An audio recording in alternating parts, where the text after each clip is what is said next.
Walladzi arsala rasulahu bil huda wa dinil haqq liyudhhirahu 'ala dini kullih wa kafa billahi syahida wa asyhadu an la ilaha illallah wahdahu la syarikalah wa asyhadu anna Muhammadan abduhu wa rasuluh. Allahumma shalli ala Muhammad wa ala alihi wa ashabihi wa man tabi'ahum bi ihsanin ila yaumiddin. Ya ayyuhalladzina amanu taqullaha haqqa tuqatih wa la tamutunna illa wa antum muslimun wa ba'du. Fa inna asdaqal hadisi kitabullah wa khairal hadyi hadi Muhammadin sallallahu alaihi wasallam, syarrul umuri muhdatsatuha fa inna kulla muhdatsatin bid'ah wa kulla bid'atin dhalalah wa kulla dhalalatin finnar. Ayyuhal ikhwah, azana Allah subhanahu wa ta'ala. Alhamdulillah, pujian syukur kita semata kita haturkan kepada Allah Ta'ala yang teriring doa, salawat, salam semoga tercurah untuk Rasulnya Muhammad sallallahu alaihi wasallam. Berikutnya, fadilah Allah terselimutkan kepada kita. Bukan sebatas kita masih hidup, waktu itu mahal. Mahal enggak waktu itu? Mahal sekali. Orang mati pengen pulang ke dunia, bukan menikmati kejayaannya, tapi memanfaatkan waktu untuk beramal soleh, karena mereka telah kehabisan waktu. Sementara amal soleh mereka andai diterima belum cukup, ingin pulang ke dunia, nambahi. Apalagi mereka yang celaka, pulangnya ke dunia betul-betul ingin beramal soleh. Untuk itu waktu itu sangat mahal. Maka semoga kita mampu menggunakan sebaik mungkin. Demikian juga kita sehat, rezeki cukup, keadaan aman, kita terjaga dengan istiqomah. Buktinya kita duduk di majelis ilmu, di masjid, taman surga. Bahkan sekarang kita berada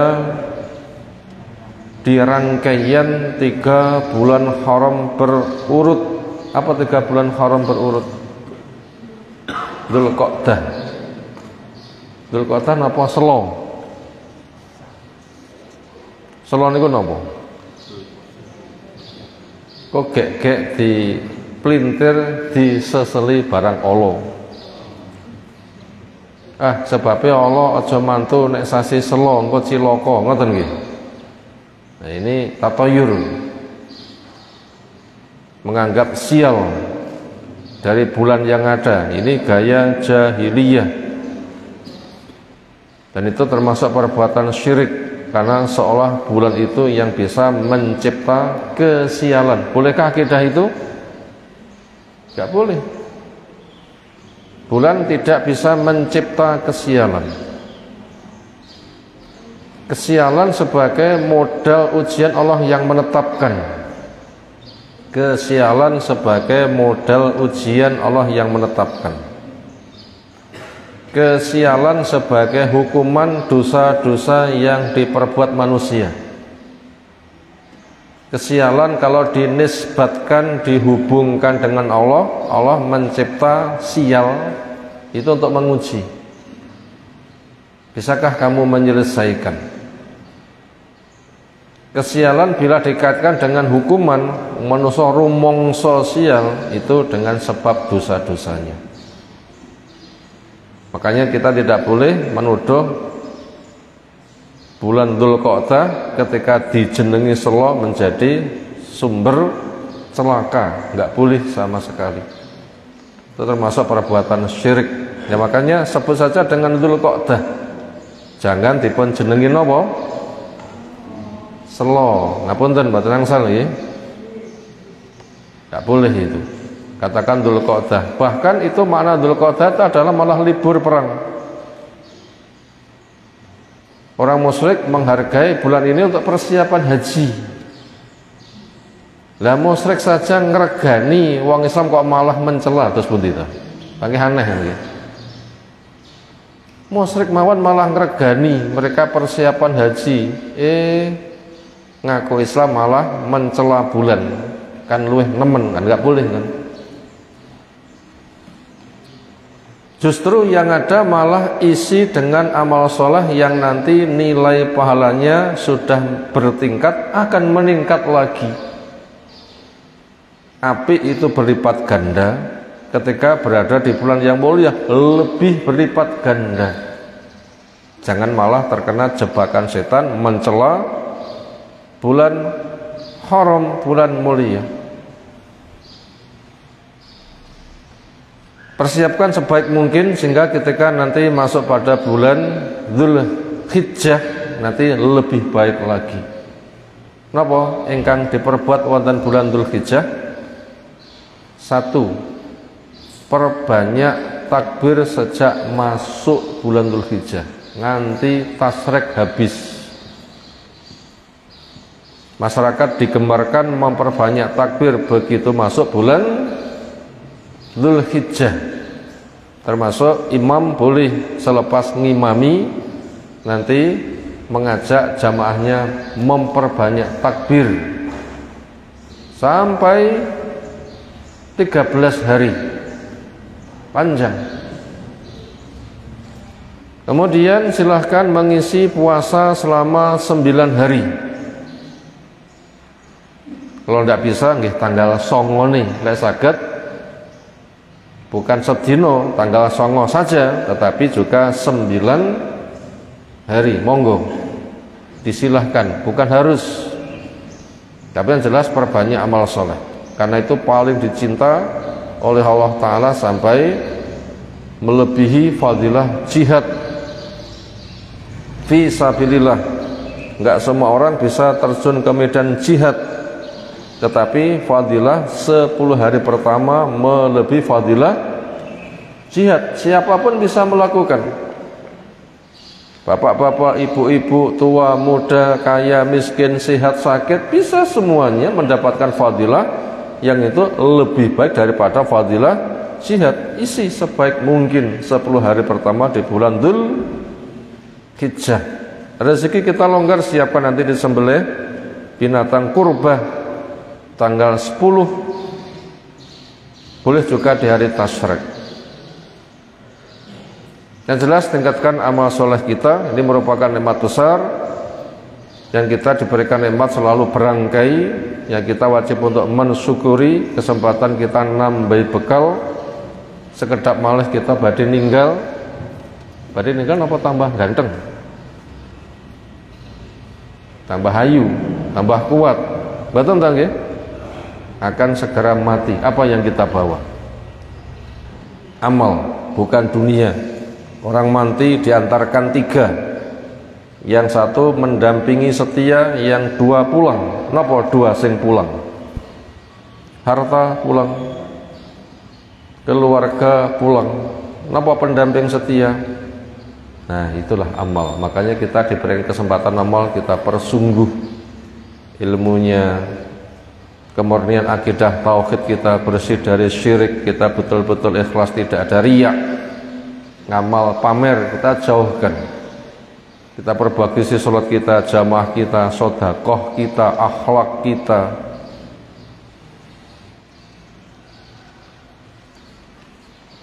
Berikutnya insyaallah kita akan masuk kepada kitab Bulughul Maram. Tema masalah jenazah insyaallah sudah selesai di bulan kemarin. Sekarang kita masuk judul baru, Kitabuz Zakat. Kitab membahas masalah zakat. Kitab adalah lembaran-lembaran kertas bertulis lalu dibendel. Itu namanya kitab. Lembaran-lembaran kertas lalu dibendel, itu kitab. Ketika tulisannya membahas tentang masalah zakat, maka akhirnya diberi nama kitabuz zakat. Cerita salat ya kitabus shalah, cerita haji ya kitabul hajj, dan seterusnya. Sebelum kita masuk kepada pembacaan hadis, kita akan mengenal dulu apa itu zakat. Makna bahasa zakat adalah an-nama, nama yanmi, berkembang, tambah-tambah.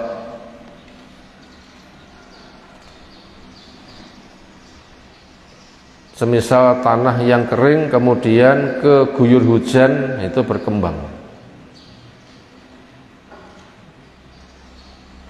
Semisal ibu-ibu badhe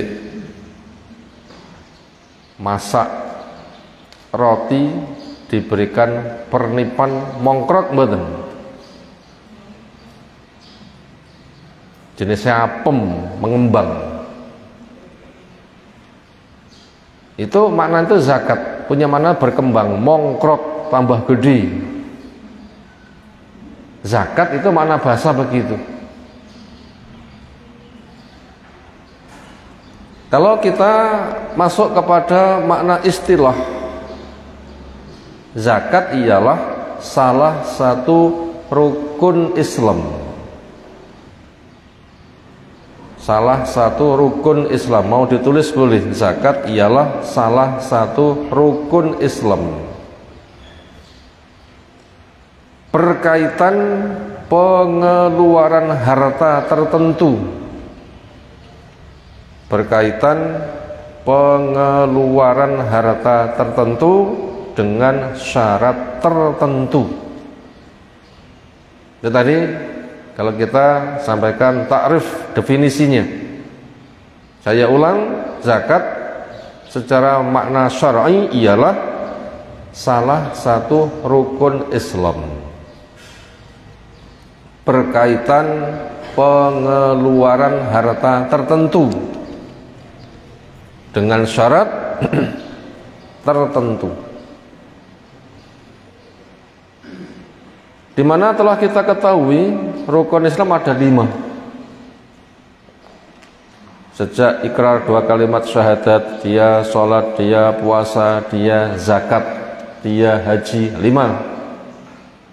Zakat salah satu dari 5 rukun Islam. Membahas tentang pengeluaran harta tertentu. Kalau kita cerita zakat berarti ngetokne harta. Berzakat berarti mengeluarkan harta. Tapi tidak semuanya. Harta tertentu. Enggak semua harta, tapi harta tertentu dan syarat tertentu.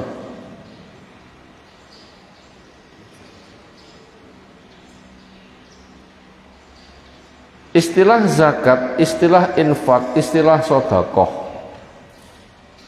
Ini istilah Arabnya. Infak, sedekah, zakat. Kayak damel basa Jawa napa? Wek-wekan ngoten nggih. Derma, sangu. Maka sedekah itu maknanya lebih luas.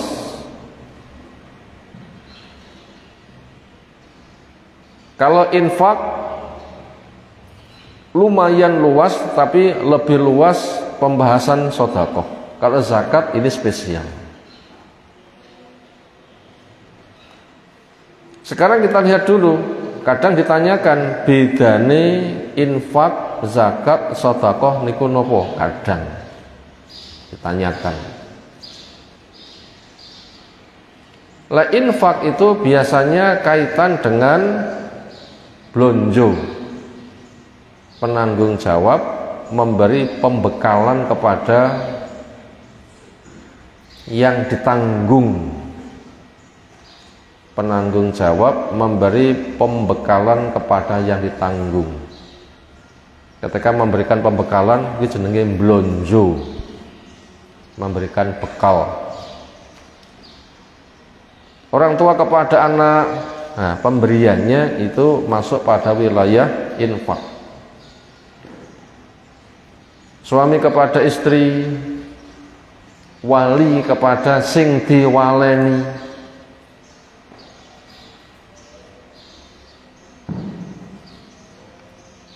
termasuk di sana ada kata semua menyebutkan termasuk wilayah infak adalah hatta ma taj'alu fi fimra'atik, sampai apa yang kamu berikan untuk nafkah buat istrimu itu masuk kategori wilayah infak.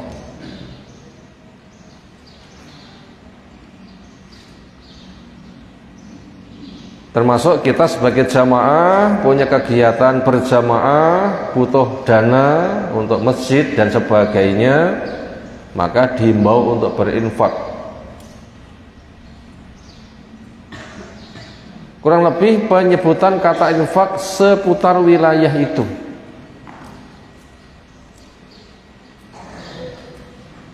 Luas, tetapi sedekah lebih luas lagi.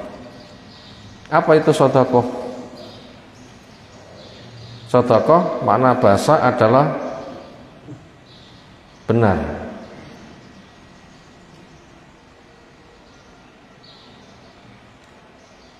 Makna bahasa benar,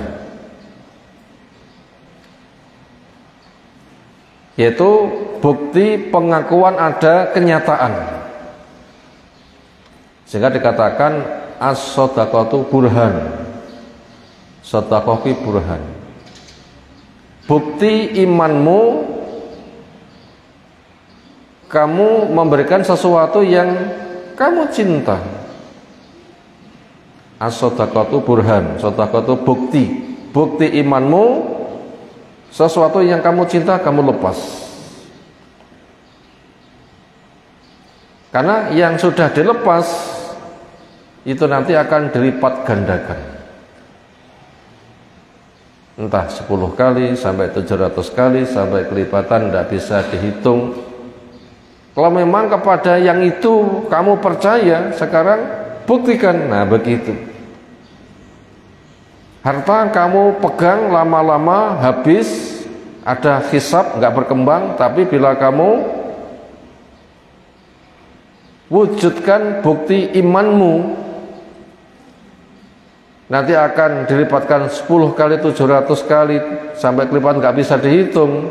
Akhirnya dicul nih, itu namanya sedekah pembenaran. Bukti iman memperbanyak ketaatan. Sehingga ketika kita definisikan sedekah adalah membenarkan janji Allah bahwa kebaikan itu dilipat gandakan. Membenarkan janji Allah bahwa kebaikan itu dilipat gandakan. Berapa kali kelipat gandaannya?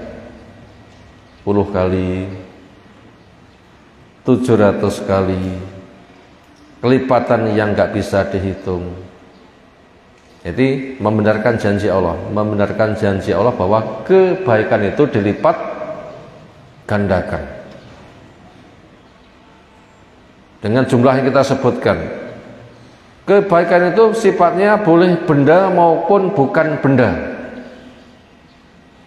Kebaikan itu boleh benda maupun bukan benda. Orang itu melakukan kebaikan, napa bentuke? Nandangi api, napa bentuke? Bisa benda maupun bukan benda. Makanya kita beramal lisan semisal tasbih subhanallah, subhanallah, subhanallah, alhamdulillah, wala ilaha illallah, wallahu akbar. Ini sedekah. Kenapa? Itu kebaikan dilipat gandakan. Orang percaya lalu melakukan, itu sedekah. Napa sedekah yang paling penak niku napa? Zikir. Berdiri, duduk, berbaring, tindak, melaku, ngalor, ngidul, ngitan, ngulon, saged sambil berzikir, itu sedekah. Fa inna likuli takbiratin sedaqatan, wa fi kulli tahlilatin sedaqatan, wa kulli tasbihatin sedaqatan. tasbih, tahmid, takbir itu sedekah. Dan kita bisa memperbanyak sedekah. Ada kotoran kita bersihkan supaya enggak menimpa saudara kita, itu nggih sedekah. Ada kemaksiatan kita menghindar benco katut, niku nggih sedekah. Langkah kaki kita ke masjid, ke majelis ilmu, termasuk kita duduk di sini juga kita sedang bersedekah. Ada orang butuh nasihat, kita nasihati, itu nggih sedekah. Ada orang susah butuh dihibur, juga sedekah. Kita mendoakan saudara kita, juga termasuk sedekah. Mengajar sedekah. Kita punya tenaga, saudara kita butuh bantuan tenaga, kita bantu, rewang. Ini nggih sedekah. Ini mboten rewang sewon nggih. Ibu-ibu rewang tanggane sewon terus pundi? Nggih mboten angsal. Acara sewuan, upacara kematian, selamatan kematian ketika si mayit sudah meninggal selama 1000 hari, sewon. Nah, itu tidak boleh rewang seperti itu. Tapi mau menyediakan untuk berbuka puasa, nyun sewu menawi longgar badhe nyambat tenagane. Bunteli sego kangge napa? Berbuka. Itu juga termasuk sedekah dengan tenaga. Kita punya uang, kita sedekahkan juga termasuk sedekah. Orang itu punya wibawa, yang kewibawaannya bisa untuk mengarahkan orang lain, tolong si anu dibantu, umpamanya begitu. Termasuk sedekah. Nah, senada dengan itu, ada seorang ulama yang sangat terkenal dan wibawa. Ngomong itu ditaati. Itu pernah hartanya dicuri, lalu kecekel oleh satpam, lalu dilaporkan. Nah begitu. Kan ditanya, nyapo? Keluarga kula miskin, waktunya operasi, butuh biaya besar, gimana saya bisa? Pikiran bundel. Akhirnya setan membisikkan, nyolong, ternyata ketahuan. Ayo melu aku, diajak ke masjid untuk kajian. Pira butuh dana sekian. Selesai ngaji, disampaikan hadirin, ini saudara kita, keluarganya butuh ke rumah sakit, ada yang mau operasi, sapa sing hartane longgar boleh membantu. Ternyata sing longgar langsung membantu. Ternyata namung ngomong ngeten iki, upami pendanaan niku habis 100 juta, mek ngomong niku tok pun dipunilai sedekah pinten? 100 juta. Kenapa? Memancing seseorang itu memberikan bantuan 100 juta, yang ngomong saja sudah mendapatkan nilai berapa? 100 juta. Ini ternyata termasuk sedekah loh, ngoten niku nggih. Luas kan kalau begitu wilayah sedekah itu? Nah, luas sekali. Itu bisa benda maupun bukan benda. Tapi kalau zakat ini sudah beda lagi, sudah kita sampaikan definisi di atas. Apa tadi definisi zakat tadi? Salah satu rukun Islam berkaitan pengeluaran harta tertentu dengan syarat tertentu. Orang Islam ketika sudah punya harta,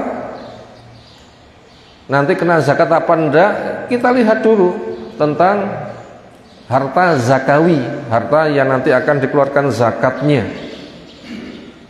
Itu enggak semua harta, tetapi yang tertentu. Kita punya kendaraan untuk tunggangan semata, nggak ada zakatnya. Kita punya tanah sebagai kepemilikan semata, nggak ada zakatnya. Kita punya rumah sebagai tempat tinggal semata, nggak ada zakatnya. Tapi kendaraan jadi dagangan, nah itu ada zakatnya. Tanah jadi dagangan, itu ada zakatnya. Rumah jadi dagangan, ada zakatnya. Itu diantaranya harus memiliki sifat benda-benda zakawi, nanti akan dikeluarkan zakatnya, dan itu nanti akan saling melengkapi ketika kita mengkaji lebih luas. Yang tahapan demi tahapan mungkin belum terjangkau semuanya, tapi pemahaman yang beransur. Juga ada syaratnya, masalah waktu harus dimiliki selama 1 tahun, masalah jumlah juga harus memiliki batasan minimal berapa. Itu masuk pada wilayah syarat tertentu. Berarti bendanya tertentu, syaratnya juga tertentu. Itu tadi tentang makna zakat, salah satu rukun Islam berkaitan pengeluarkan harta tertentu dengan syarat tertentu. Landasan hukum umat Islam mengeluarkan zakat ini sudah sangat dimaklumi. Bahasa yang berkembang ketika anak-anak ditanya, "Le nduk rukun Islam piro?" Pinten jumlahnya? 5. Anak-anak kita sudah tahu. Sejak dari kira 2 kalimat syahadat, sholat, zakat, puasa, haji. Kalau kita membaca di Arba'in Nawawi bagian-bagian awal, itu ditanya oleh Jibril Nabi kita SAW, "Mal Islam?" Maka dijawab, "Antashhada alla ilaha illallah Muhammadar Rasulullah wa tuqimas shalah wa tu'tiyaz zakah wa tasuma Ramadan wa tahujjal baita." Au kama qol. Islam itu apa? Dijawab bahwasanya kamu ikrar 2 kalimat syahadat, kamu sholat, kamu zakat, kamu puasa, kamu haji. Atau bahasa yang lain, bunyal Islamu ala khamsin, Islam dibangun di atas 5. Sama nanti perinciannya. Itu dasar hukumnya. Berikutnya, apa hukum mengeluarkan zakat? Jawabnya, wajib buat yang mampu. Umat Islam wajib buat yang mampu. Kenapa? Rukun Islam. Karena rukun Islam. Rukun itu napa rukun itu?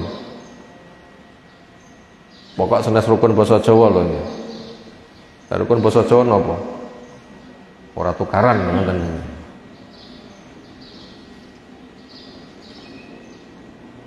Rukun bahasa dan kata rokana ruknun, artinya pilar penyangga.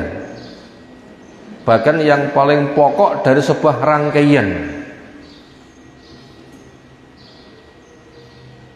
Kalau kita gambarkan namanya bangunan ngeten niki, bahkan yang paling pokok harus ada napa mawon? Pondasi, rukun. Pilar penyangga, tembok keliling, rukun. Atapnya termasuk wilayah rukun. Bahkan yang paling penting pilar penyangganya. Islam itu 5, makanya itu wajib dikerjakan ketika dia memang mendapatkan amanat harta zakawi telah terpenuhi syarat-syaratnya. Hukumnya adalah wajib. Lalu hukum orang yang tidak mengeluarkan zakat apa? Butuh diperinci. Hukum orang yang tidak mengeluarkan zakat itu apa? Maka butuh diperinci. Apabila dia baru saja masuk Islam dan belum tahu. Baru saja masuk Islam dan belum tahu. Karena belum tahu, ya tidak zakat.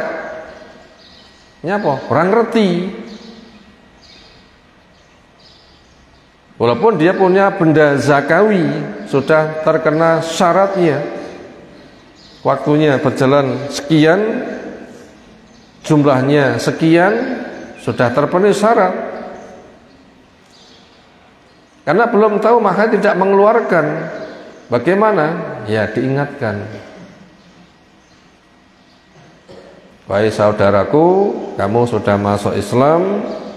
Zakat termasuk rukun Islam. Kamu punya benda-benda zakawi, telah terpenuhi syaratnya, sudah kamu miliki setahun, jumlah minimal sekian, kamu wajib mengeluarkan sekian. Selama ini sudah kamu kerjakan belum? Dereng, nopo? Kalau dereng paham.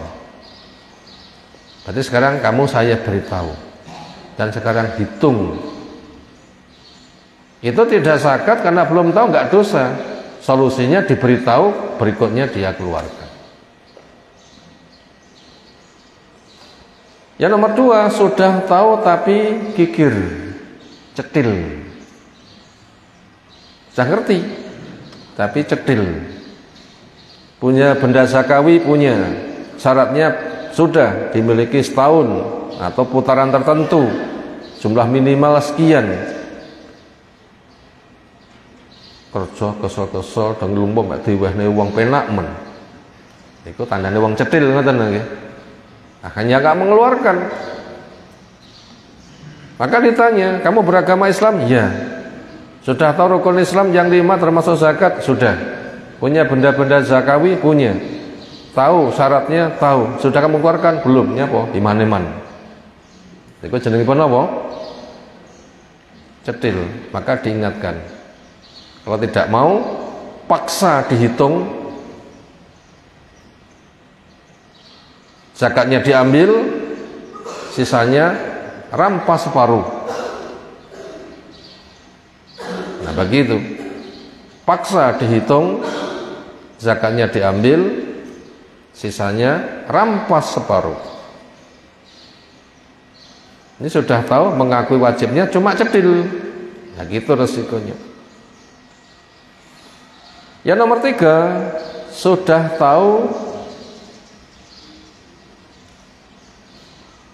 dan sudah wajib tetapi juhud mengadakan pembangkangan. Apa agamamu? Islam. Tahu rukunnya? Tahu. Zakat? Tahu.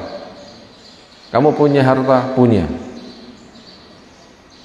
Benda-benda zakawi, syaratnya sudah terpenuhi? Sudah. Sudah kamu keluarkan? Belum. Nyapo? Ia sengaja membangkang,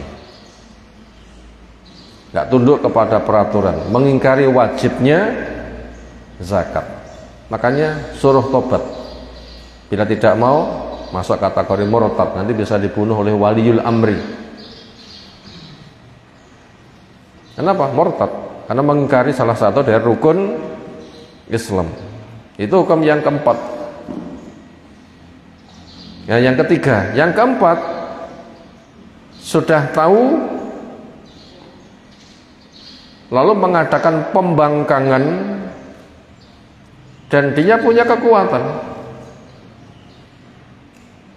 Sudah tahu lalu membangkang dan dia punya kekuatan, perangi.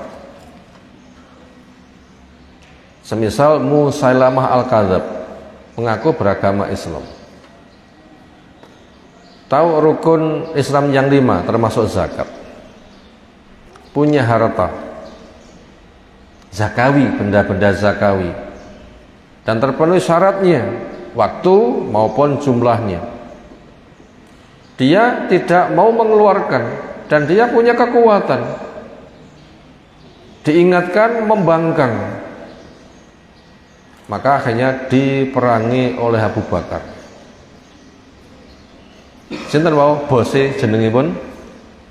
Musailamah Al-Kadzab. Yang kata Abu Bakar, bila dulu di masa Nabi SAW dia sudah mengeluarkan zakat, ketika Nabi SAW itu meninggal, sekarang kok enggak setor? Demi Allah kan saya perangi karena pembangkangannya. Walaupun zakatnya hanya sebatas cempe. Biaya perang pinten nggih? Biaya perang banyak.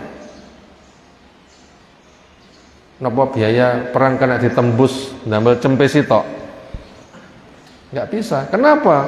Mek sebatas njipuk zakat cempe sing gak sepiro pinten cempe lek didol regane.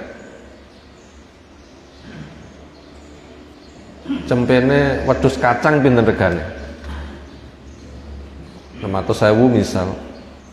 Lek cempene wedhus etawang itu kok oleh calon pejantan sing bagus bisa puluhan juta.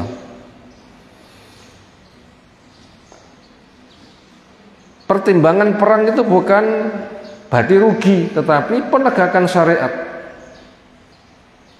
biaya perang besar, ketika tunduk mek entuk cempe, wah gak sumbut, nggak bisa dikatakan begitu. Karena cerita masalah hukum, bukan cerita golek duit begitu. Makanya pengamat ekonomi nggak usah diperangi, biayanya perang wakeh, nggak selesai perang mek entuk cempe, kan nggak imbang, nggak bisa seperti itu. Ini tinjauannya bukan tinjauan ekonomi, tapi tinjauannya apa? Penegakan rukun Islam. Yang dirobohkan itu bukan ekonomi, tapi adalah agama. Bahaya kan? Agama dirobohkan, dihilangkan, syariat zakat, bahaya kan?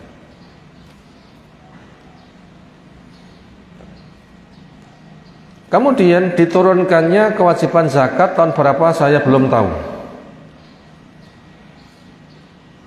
Tetapi istilahnya sholat zakat itu walaupun zakat belum diwajibkan sudah terlalu sering disebut. Wa aqimus sholat, wa atuz zakat. Tegakkan sholat, bayarlah zakat. Ditetapkannya rukun Islam ikrar 2 kalimat syahadat sejak dari awal. Diwajibkannya sholat 5 waktu tahun 10 kenabian, peristiwa Mi'raj. Sebelum peristiwa Mi'raj, kewajiban sholat bila kita membaca di sirah itu adalah sholat pagi sore, bukan sholat 5 waktu. Ketika sudah ditetapkan adanya Mi'raj, itu baru ada sholat 5 waktu. Diturunkannya kewajiban puasa tahun 2 Hijriah. Berarti kenabian sudah berjalan 15 tahun baru ada kewajiban puasa. Zakatnya kapan diturunkan? Saya cari-cari belum tahu itu turun tahun berapa. Ketika belum diturunkan kewajiban zakat, ada perintah zakat, itu maknanya adalah muwasatul muslimin. Orang Islam yang punya kemampuan nulung kepada yang belum mampu. Zakatonokai artinya dia itu butuh dana bantunen. Kapan kisah wayah-wayah? Itu ketika perintah dengan menggunakan bahasa zakat tapi belum diturunkan kewajiban zakat, artinya muwasatul muslimin. Ada orang itu lapar, karena apa zakat, mana itu bantu makannya. Wong loro butuh dana, nggak punya dana berobat, ono zakat, mana itu bantu pengobatannya. Itu mana zakat. Adapun untuk kondisi ketika Islam telah sempurna, kewajiban zakat itu sudah ada kriterianya. Harta zakawi berarti harta tertentu dengan syarat tertentu. Berikutnya, siapa pelaku penegakan zakat? Jawabnya adalah waliul amri, pelaksana penegakan syariat zakat. Sinten pelakunya? Waliul amri, sebagaimana yang Allah jelaskan di At-Taubah yang ke-103. Allah firmankan, khud min amwalihim shadaqatan tutahhiruhum wa tuzakkihim biha wa sholli alaihim inna sholataka sakanul lahum wallahu sami'un alim. Khud, ambillah. Yang diperintah adalah seorang diri, anta, kamu, yaitu Nabi kita yang dipanggil. Khud anta, berarti Nabi kita yang punya kewajiban untuk menjadi pelaksana syariat zakat. Berarti Nabi, berarti waliul amri. Berikutnya dilanjutkan Abu Bakar, negara yang menangani. Makanya negara nanti mendata kepada masyarakatnya kaum muslimin, mendata, sehingga nanti ada badan zakat yang akan mencari masyarakat yang berharta. Kalau kita gambarkan semisal negara di Indonesia, nanti pemerintah menginstruksikan setiap gubernur akan ngecek turun ke bawah bupati, camat sampai ke desa-desa. Nanti pihak desa akan mendata masyarakatnya. Sopo penduduk desa A, B, C, kelurahan desa, kelurahan A, B, C sing sugih-sugih nanti didata. Nah begitu, ketika punya benda-benda zakawi sudah dimiliki rentang waktu, lek menanam sampai panen, selebihnya nanti setahun sekali. Buat mereka yang terdata dicek dan dihitung. Nah begitu. Itu pelaksanaan itu adalah negara. Apabila negara belum melaksanakan dan kaum muslimin sadar kewajiban zakat, nah nanti bisa ditasarufkan mandiri. Aku wong Islam ngerti wajib zakat dan saya punya benda-benda zakawi. Kriterianya telah punya, tetapi saya kok belum didata oleh pemerintah. Ngenteni dicipuk kapan ndak ngerti, sementara saya wajib ngetok nih, nggih dipun tok nih piyambak. Nah begitu. Tapi ketika sudah didata, nanti silahkan untuk dihitung. Ketika sudah jelas, nah nanti akan dikeluarkan zakatnya. Itu pelaksananya itu adalah waliul amri. Dengan alasan tadi, khud ambillah min amalim dari harta mereka. Sodakotan sebagai sodakoh memiliki makna zakatan zakat. Tutahiruhum yang kamu membersihkan mereka. Membersihkan apa? Membersihkan bercampurnya harta orang miskin yang dititipkan pada orang kaya. Berarti kita dimudahkan bekerja itu bukan milik pribadi tapi titipan. Rezeki orang miskin ada yang dititipkan pada orang kaya. Tokno. Kalau tidak nanti berarti memakan hartanya orang miskin. Dibersihkan dari hak mereka. Termasuk dibersihkan dari dosa. Dibersihkan dari akhlak yang tercela. Apa? Cedil. Dapat titipan kok nggak gelem ngeweh nih. Nah itu termasuk dibersihkan. Waktu zakihim dan kamu kembang biakkan pihak dengan zakat, maka dengan zakat nanti akan mongkrok. Yang berkembang apa? Akhlaknya berkembang baik, pahalanya berkembang baik, hartanya berkembang baik. Dampak pergaulannya berkembang baik. Makanya orang zakat itu tidak usah khawatir akan habis dimakan zakat, asalkan harta yang berkembang. Nah begitu. Maka karena nyimpan itu tidak potensial, maka nanti bisa habis. Makanya itu kembangkan supaya tidak habis. Kenapa? Karena akan berkembang. Makanya siapa yang berzakat gak usah khawatir nanti akan habis, asalkan hartanya itu digunakan untuk usaha.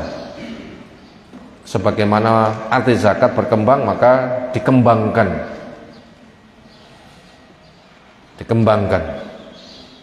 Pesan Nabi SAW, ma naqasa malun min sodakoh, harta tidak kurang dengan sebab sodakoh. Allah menjamin, wa ma anfaqtum fa huwa yukhlifu, apapun yang kamu infakkan Allah akan memberi ganti. Kita pun juga bisa membuktikan orang itu semakin sodakoh bukan semakin miskin, tapi semakin tambah nopo sugih. Kenapa? Betulnya janji Allah itu mukjizat. Orang belum menikah gampang sugih apa gampang tek? Orang dereng menikah walaupun kerja gampang sugih apa gampang tek? Ya enggak gampang sugih, lek duwe gampang tek. Begitu menikah gampang tek napa malah nyentel? Nyentel niku napa? Ya ada tabungan sehingga berkembang. akhirnya diri juga tercukupi, istri tercukupi, punya anak tercukupi, lahir 2, 3, 4 tercukupi, akhirnya bisa beli kendaraan, akhirnya bisa beli rumah dan macam-macam. Kenapa? Karena dengan menikah itu memperbanyak sedekah, dijadikan janji diganti, dan sedekah tidak mengeluarkan.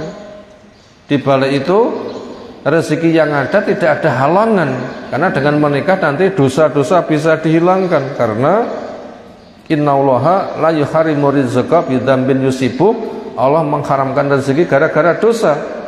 Wayahe teko didang-dangi dosa gak jadi. Ketika dosa itu hilang sampai kepada tujuan. Dengan menikah dosa mata hilang, dengan menikah dosa tangan hilang, dengan menikah dosa mulut hilang, dosa pikiran hilang, dosa syahwat hilang. Kenapa? Sudah diberikan penyaluran yang halal. Ketika belum menikah haram, ketika menikah jadi sedekah, bukan sebatas halal. Dan itu akan mendapatkan imbalan yang berlipat-lipat.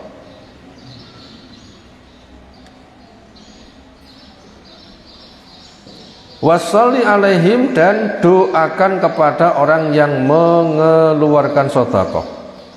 Cara mensolati kepada orang yang mengeluarkan sedekah nggak sama dengan mensolati mayit, walaupun menggunakan bahasa solat.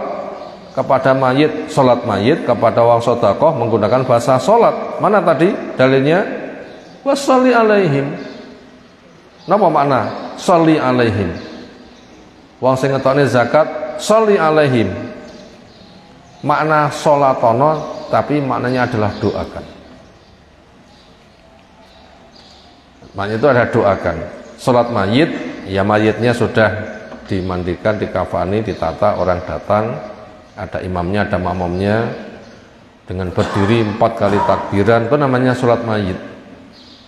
Tapi nyolati kepada mereka yang datang membawa sedekah, itu caranya nggak sama dengan koyok nyolati mayit. Wongnya digletakne karo ketap pedhep dipun sholati ngoten nggih. Nah, bukan begitu. Sing paling bahaya sing ngetokne zakat, ibu-ibu jek enom jek ayu kon ngletak ketap pedhep wis nggih sing nampa zakat nyolati. Iya kono. Beresiko ning jadinya. Makanya makna sholat itu ada makna bahasa, ada makna istilah. Makna bahasa sholat itu doa, maka sholli alaihim di sini ada makna bahasa, artinya doakan kepada mereka yang mengeluarkan zakat. Yang praktek Nabi SAW ketika Abu Aufa datang menyetorkan zakatnya, maka doakan Allahumma sholli ala ali Abi Aufa, ya Allah berilah sholawat kepada keluarganya Abu Aufa. Jadi doa kepada Allah supaya keluarga Abu Aufa itu disolati oleh Allah. Apa makna Allah memberikan sholawat? Bila doanya dikabulkan, Allah memberikan sholawat kepada orang yang mengeluarkan zakat. Bentuk sholawatnya Allah niku nopo kepada mereka yang zakat? 1, sanjungan. Allah menyanjung kepada mereka yang mengeluarkan zakat. 2, rekomendasi, yaitu jaminan kebaikan, keterangan yang nanti berhak mendapatkan jaminan kebaikan. Rekomendasi, ditazkiyah, beri kata pengantar, pernyataan, itu orang baik. Selain disanjung, dinyatakan orang baik, diputuskan orang baik, itu namanya ditazkiyah. Yang ketiga diberikan rahmat. Itu 3 makna dari sholawatnya Allah. Allah memberikan sholawat itu 3 makna. Apa pertama? Allah memberikan sanjungan. 2, rekomendasi, pernyataan kalau itu orang baik. Apa yang ketiga? Rahmat. Dan puncak rahmat Allah itu adalah surga. Itu sholawat Allah kepada hambanya. Makanya apabila kita tuh zakat, didoakan, ya Allah sholawati dia. Allah nompo, berarti yang zakat mendapatkan 3 kebaikan. Allah menyanjung luar biasa hambaku. Nah, kan sanjungan kan diantaranya begitu. Yang kedua rekomendasi, saya putuskan hambaku baik. Lalu yang ketiga Allah memberikan rahmat, puncaknya itu surga. Dan panitia zakat ketika mendapatkan setoran zakat lalu mendoakan, diupayakan disuarakan. Pak, Bu, saya terima zakatnya. Saya mendoakan semoga panjenengan disolawati oleh Allah dengan sebab jenengan kersa menyetorkan zakat. Semoga Allah menyatakan jenengan tiyang sae, supaya Allah memutuskan jenengan tiyang sing diridhoi. Semoga panjenengan dirahmati dening Allah. Sing setor zakat dipun dongane ngoten niku marem mboten? Marem. Dan kita idkhalus surur, memberikan rasa suka di hati saudara, termasuk itu pahala. Makanya kita bisa bersedekah kepada orang lain dengan kita mendoakan semoga dapat kebaikan, sehingga sing didongakni sener, itu namanya idkhalus surur, memasukkan rasa suka. Itu termasuk akhlak yang terpuji. Makanya panitia zakat ketika disetori zakat maka punya kewajiban doakan, dan mendoakannya itu dengan sesuatu yang ia bisa dengar, termasuk akhlak yang bagus. Sholli alaihim, inna sholataka sakanun, sesungguhnya sholawatmu itu ketentraman buat mereka, doamu itu ketentraman kepada mereka. Wong sing ngrungokne didongakne itu sangat seneng, tentrem. Wallahu sami'un alim, Allah itu zat yang mendengar lagi maha mengetahui. Bahagialah kita yang diketahui oleh Allah sebagai orang baik, kemudian doa kita didengar, berarti diijabahi oleh Allah Subhanahu wa ta'ala. Itu tadi mukadimah tentang kitab zakat. Waktu masih ada sekitar 5 menit lebih sedikit, seolah kita ansur hadis pertama. Hadisnya sahih. Ani bin Abbas radhiyallahu anhuma, anan Nabiya sallallahu alaihi wasallam ba'atha Mu'adzan, mengutus Mu'adz bin Jabal radhiyallahu anhu ilal Yaman. Dai dikirim ke luar negeri, ke Yaman. Di sana penduduknya ada diantaranya dari ahli kitab. Pertama kali yang kamu dakwahkan kepada mereka untuk kamu kenalkan Allah dengan tauhid rububiyah. Kamu kenalkan nama-namanya sehingga mengenal Allah dan mengagungkan, supaya tergiring dengan tauhid uluhiyah, kenal Allah lalu mau menghamba. Ketika sudah, akhirnya mereka siap masuk Islam, supaya ikrar dengan 2 kalimat syahadat. Allah satu-satunya yang diibadati dengan hak, sesembahan batil dibuang. Lalu ketika beribadah dengan tuntunan Rasulnya, maka diajari cara beribadah, itu ikrar 2 kalimat syahadat. Lalu kamu ajari sholat. Bila mereka sudah kamu dakwai mengenal Allah, mengagungkannya, ikrar masuk Islam, lalu menegakkan sholat. Nah, berkaitan masalah harta dilanjutkan di sini. Fadzakara al-hadisa, di situ perawi menceritakan hadis yang enggak disebutkan lengkap.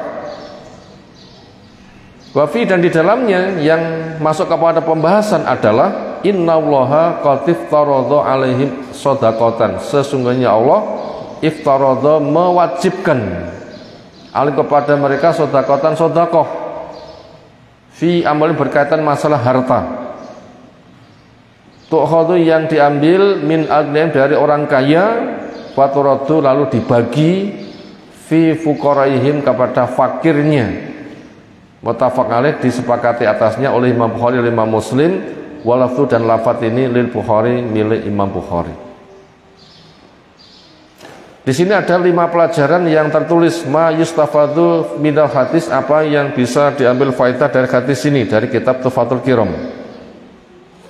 Yang pertama, az-zakatu faridatun min faraidhi al-Islam. Zakat itu satu kewajiban di antara kewajiban-kewajiban Islam, satu rukun dari rukun-rukun Islam. rukun kalih wajib niku tasih berbobot pundi? Tasih berbobot rukun. Rukun mesti wajib, tapi wajib belum tentu menjadi rukun. Nah begitu, rukun itu mesti wajib, tapi enggak semua wajib itu masuk pada wilayah rukun. Dan itu rukun Islam yang salah satu rukun Islam yang 5 diantaranya mengeluarkan zakat. Pelajaran kedua, fuqara'u kulli baladin aula bi zakati aghniyaihi. Orang fakirnya penduduk sebuah negeri lebih berhak dari zakat orang kaya setempat.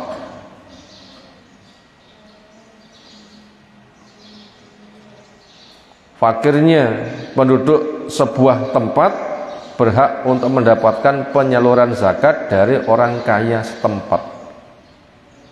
Misalnya pemerintah sampun menetapkan zakat ke seluruh negeri, pelaksanaannya nanti di desa ada badan zakat yang akan mendaftar siapa penduduknya sing sugih-sugih.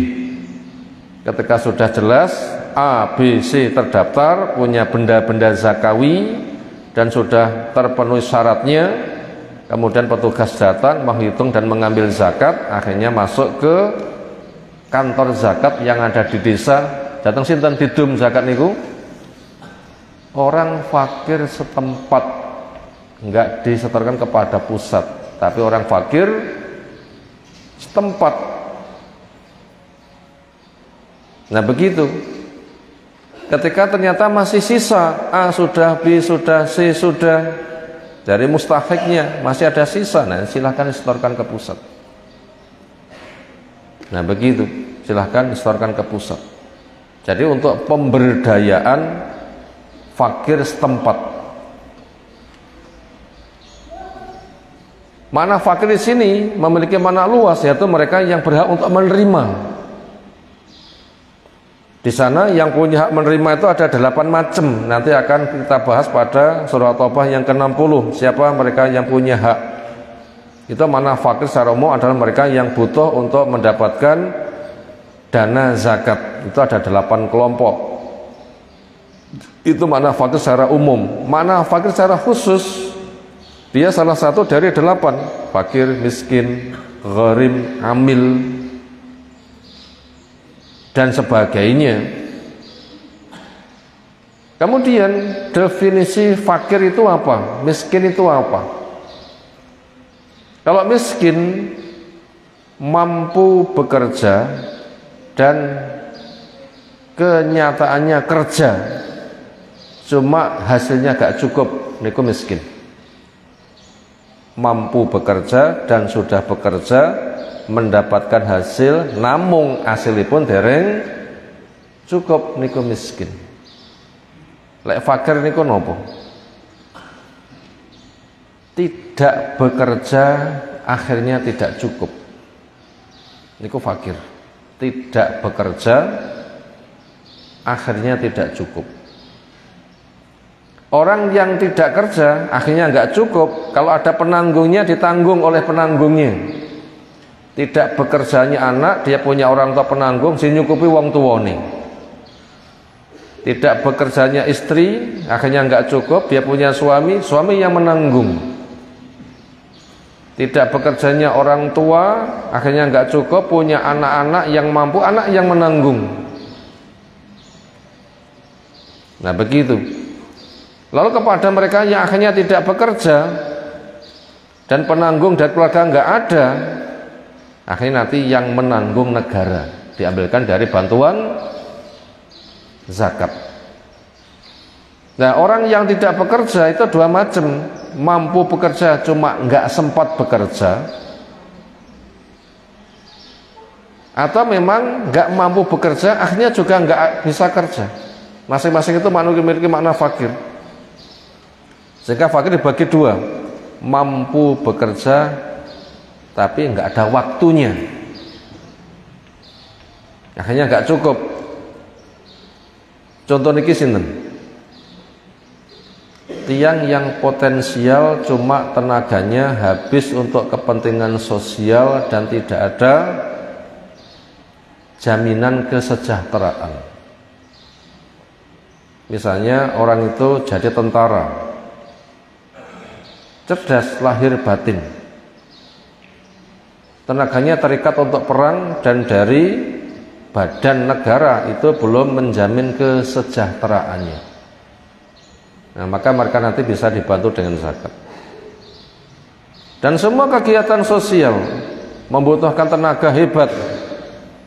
Lalu tenaga-tenaga itu dimaksimalkan potensinya, cuma badan sosial yang ada belum ada dana untuk mensupli. Nah, itu juga bisa diambilkan dari zakat. Itu masuk kategori fakir. Al-fuqara alladzina uhsiru fi sabilillah la yastati'un dzurban fil ardi yahsabuhumul jahil aghniya minat ta'affuf. Itu orang yang fakir, potensinya terikat untuk kegiatan sosial fi sabilillah. Mereka enggak sempat bekerja sehingga tidak cukup, tapi mereka berpenampilan cukup. Yang tanda mereka enggak pernah minta-minta. Itu masuk kategori fakir juga. Lalu yang kedua, mereka yang memang nggak mampu kerja, walaupun ada waktu tapi nggak mampu.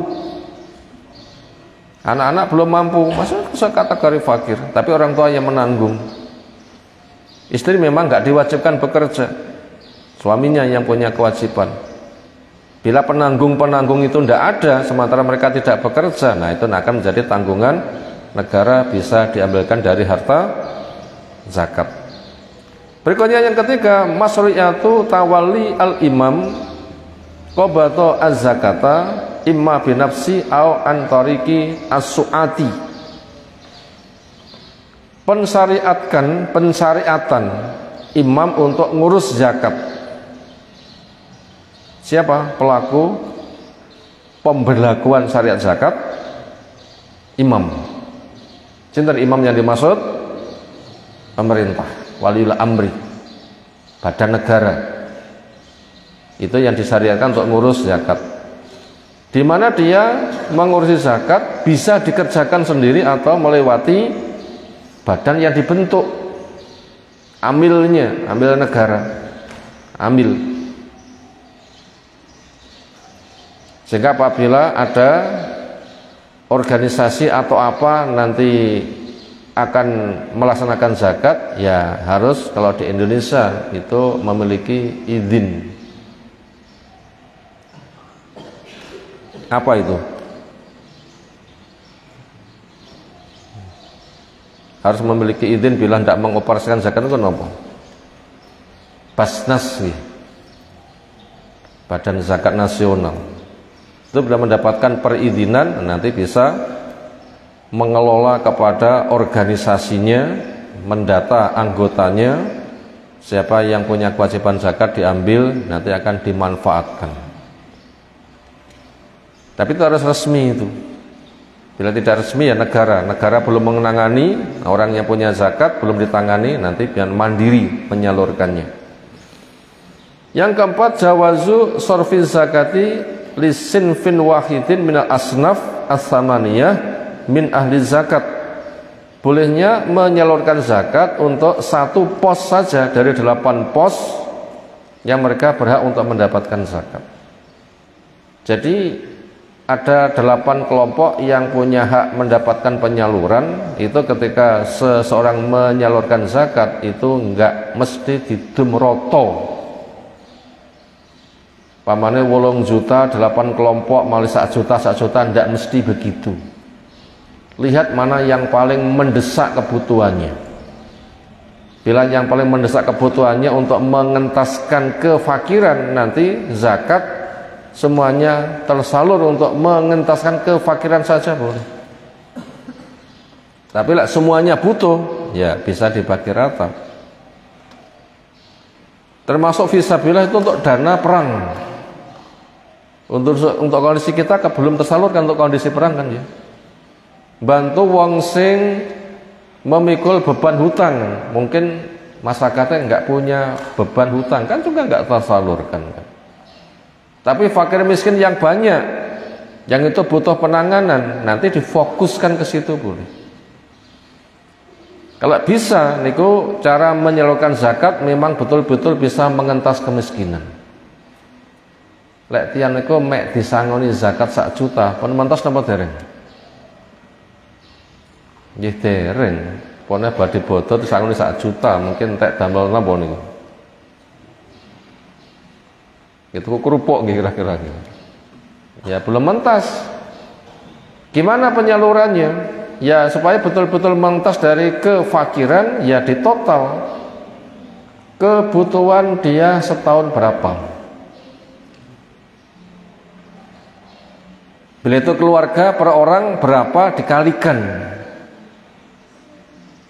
Nah begitu, per orang berapa dikalikan jumlah keluarganya. Bila kebutuhan per orang setahun, kebutuhan orang per tahun, kebutuhan makan, termasuk kebutuhan rumah dan sebagainya. Kena urip setahun itu yang setunggal butuh pinten nggih. Untuk makan sehari seseorang niku lek ngerso masak dhewe 10.000 pun cukup napa dereng? Kelas nek desa. Nggih, tiyang sitok niku berase 3 on paling 3.000, nggih. Yang lain ini itu mungkin 3.000 6.000. Misalnya begitu. Niku lek desa lho nggih, lek kutha pun beda malih. Maka itu penyalurannya lihat kondisi setempat. Makanya itu tidak bisa dibikin hukum pakem sama rata, tidak bisa. Kondisi setempat. Nanti bisa tempat A, B, C berbeda-beda itu bisa. Kita gambilkan contoh satu itu tadi. Sedina 10.000, sesasi 300.000, setahun 3.600.000 nih. 3.600.000 keluargane 5, berarti sesasi diberikan uang 18 setahun nggih, 18 juta. Ini untuk jatah makan setahun 18 juta. Itu sudah mentas dari kemiskinan. Karena untuk setahun ke depan sudah ada jatah makan, sementara ada kesempatan kerja, kan sudah punya modal, kerja numpuk, nggak habis untuk makan. Kenapa? Sudah ada jatah setahun. Bila bisa seperti itu, insya Allah mentas. Bila bisa ke sana penanganannya. Tapi kayaknya yang ini belum. Yang ada itu di data saat desa piro didumi 200.000 ya sebatas damel sangu bodo biasanya menguatan ikut tok nggih. Belum mengentas apa? Kemiskinan. Ya boleh sih boleh, tetapi itu belum maksimal. Makanya itu yang paling bagus negara. Tapi apabila belum ya bisa disalurkan sendiri keluarga maupun perusahaan. Itu bila belum ditangani oleh negara. Bila sudah ditangani negara ya otomatis nanti akan datang petugas, nanti akan diambil, negara nanti akan membagi untuk mengentaskan masyarakatnya. Berikutnya yang kelima, ada yaitu yatadarraju fi da'watihi fil amri al-aham ila alladhi dunahu. Ketika orang menegakkan dakwah itu supaya berjenjang di dalam dakwahnya, dimulai yang paling penting lalu berikut dan berikutnya. Artinya termasuk untuk mengeluarkan zakat itu tidak kudu didum podo, tapi lihat kondisi mana yang paling penting untuk mendapatkan penyaluran. Makanya orang fakir setempat punya hak mendapatkan penyaluran zakat, orang kaya setempat ketika sudah cukup baru nanti setorkan kepada yang lain. Sehingga di situ berlaku hukum fiqhul aula, pemahaman lebih-lebih. Makanya dimulai dari yang paling penting dulu, berikut dan berikutnya. Demikian muqaddimah tentang tema kitab zakat bersama satu hadis yang kita kaji. Insyaallah kelanjutan hadis kita kaji waktu depan. Semoga apa yang terkaji pagi hari ini Allah berikan ilmu bermanfaat untuk kita semuanya. Ada tanggapan? Disilahkan.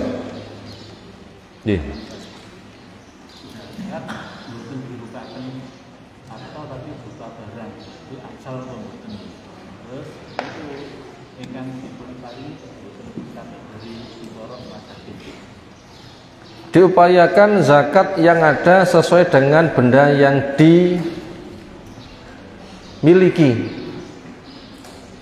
Bila bentuknya emas perak, ya bisa emas bisa perak, dan itu diganti dengan uang boleh, karena antara emas perak dan uang itu sepadan.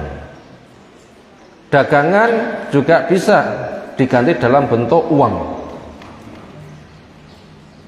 Apabila zakatnya sekarang diserahkan dalam bentuk uang, kemudian diwujudkan bentuk lain, sembako umpamanya, itu apakah seperti itu? Boleh. Maka diupayakan serahkan saja bentuk asli, uang ya uang, sehingga ketika diserahkan nanti yang berhak menerima paling tahu kebutuhannya untuk apa, sehingga nanti maksimal.